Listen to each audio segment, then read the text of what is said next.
I have flaws. What are they? Oh, I don't know. I sing in the shower. Sometimes I spend too much time volunteering. Occasionally I'll hit somebody with my car. Michael Scott.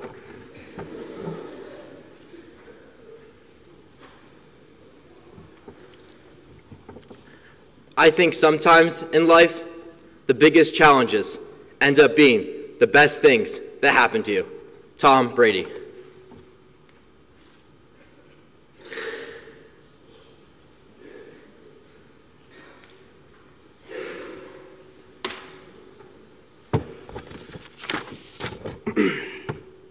I'm just here so I won't get fined. Marshawn Lynch.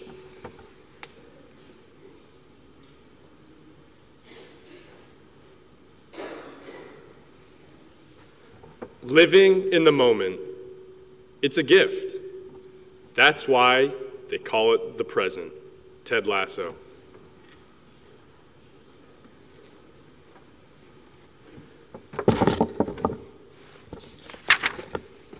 Good morning. My name is Keegan, and I'm a sixth form day student from West Hartford, Connecticut. Some of you may know me as a kid who always wears a blue hat. By always, I mean like always. I carry this hat everywhere I go as if it is a name tag. You've probably seen it hang out somewhere in the dining hall or even on the Abe Lincoln statue in armor. The hat has the word Irish printed in gold on the front, countered by a green leprechaun on the back. If you've made the assumption that I'm a Notre Dame fan, you'd be correct. In one way or another, Notre Dame football has always been a part of my life. When I was young, I sat in front of the TV on Saturday afternoons, watching gold-helmeted players carry a ball, attempting to get to the end of the field. At the time, I didn't really understand what was happening. I just knew the team with the higher number on the bottom of the screen was the winner. Most of the time, though, the volume on the TV was drowned out by my dad, yelling as if his words could change what was happening in the game hundreds of miles away. My dad grew up on the Notre Dame sidelines because my grandfather was working for the football team, so they took the game very seriously. Too seriously. When my parents first met, my mom was horrified at how emotional my dad got over the games, and she tried to stop his obsession. Despite many attempts, she did not succeed, and furthermore, she does not seem to have prevented my brother and me from following in our dad's footsteps. We now take after him in this unabashed Notre Dame team spirit.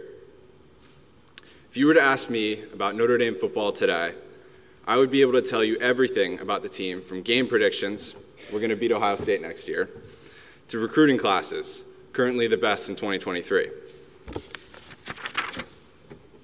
My interest in Notre Dame football is one of the bonds I share with my grandparents, a topic of conversation we can always agree on. But I'm not here to talk about Notre Dame football, really. I'm here to tell you about how I live my life, even how I think. Since we have long winter and spring breaks at Westy, my parents always send me to Florida to stay with my grandparents since they don't know what else to do with me. On these trips, I learned a lot about my grandparents, how much they play golf, their music taste, and even their love for crossword puzzles, though I especially noticed our differing political views and opinions. My grandparents fall on the other side of the political spectrum than both my parents and I do. Thus, we believe in many different policies, liberties, and ideals.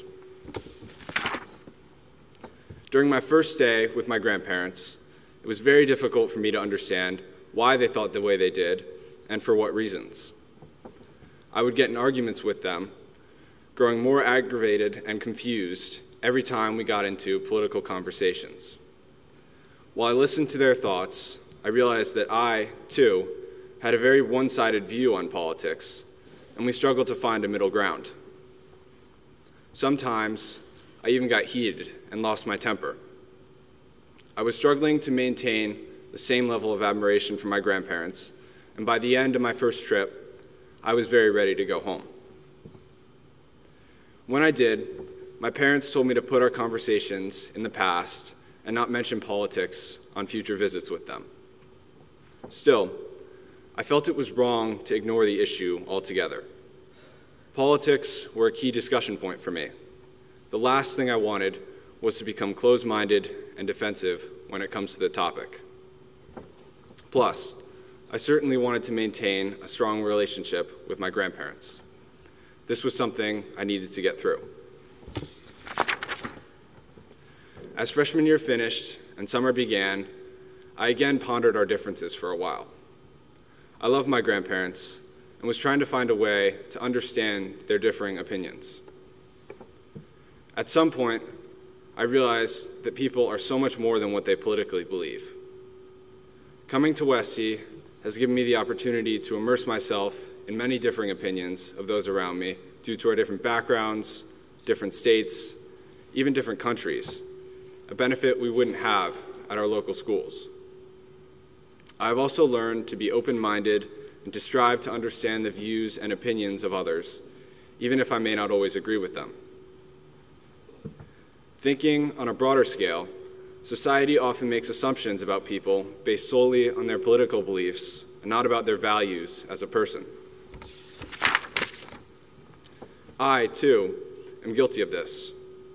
When the 2020 election rolled around, my life changed, not because of the political candidates and the election itself, but the actions of others, the hostilities that rose so quickly, the anger that boiled up around us all. In that summer, social media was becoming a war zone, and news stations were lighting fires. I could hear the tension rising in conversations. Friends were becoming enemies just because they couldn't agree on who was a better candidate. While I saw the hostility right before my eyes, it took me a long time to understand how deep the division in our country runs, and that politics are to blame for lots of it. Basic human rights, ideologies, and even climate change are becoming leading issues in American politics, dividing our country on levels unseen since the Civil War. News stations are twisting information to please their viewers, so it is impossible to tell what information is actually true. Politicians use their power and influence to benefit themselves, making false promises along the way just to retain their position. But for what? For fame? For legacy? If they abuse their power, they can cause issues between their people who are fighting for the same goals: freedom, success, liberty, the American dream.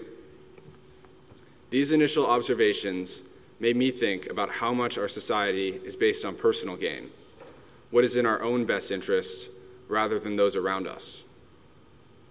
This might be too pessimistic, but some days I worry that this is how the world works. However, there are still so many good people out there who make me keep hope for our world, and I have met many of them here at Westy. You may not know it, but every one of you is an inspiration for someone in this room. You don't have to be a senior to be this role model, even an upperclassman for that matter. Many people fail to realize that their actions have an impact on those around them, not just themselves.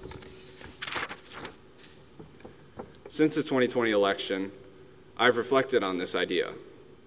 People who are admired and respected are extremely important to the success of society and their community.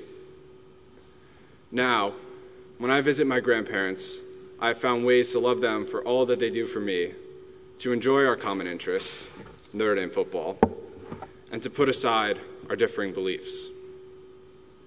I now understand that in order to see them the same as before, I need to try to listen to their point of view. I have learned that it is essential to open our minds to others' thoughts, as I've found that when I learn from others, I can have a better understanding of the world around me. In life, I've struggled with living in the moment. I often worry too much about the future and the repercussions that my actions can have.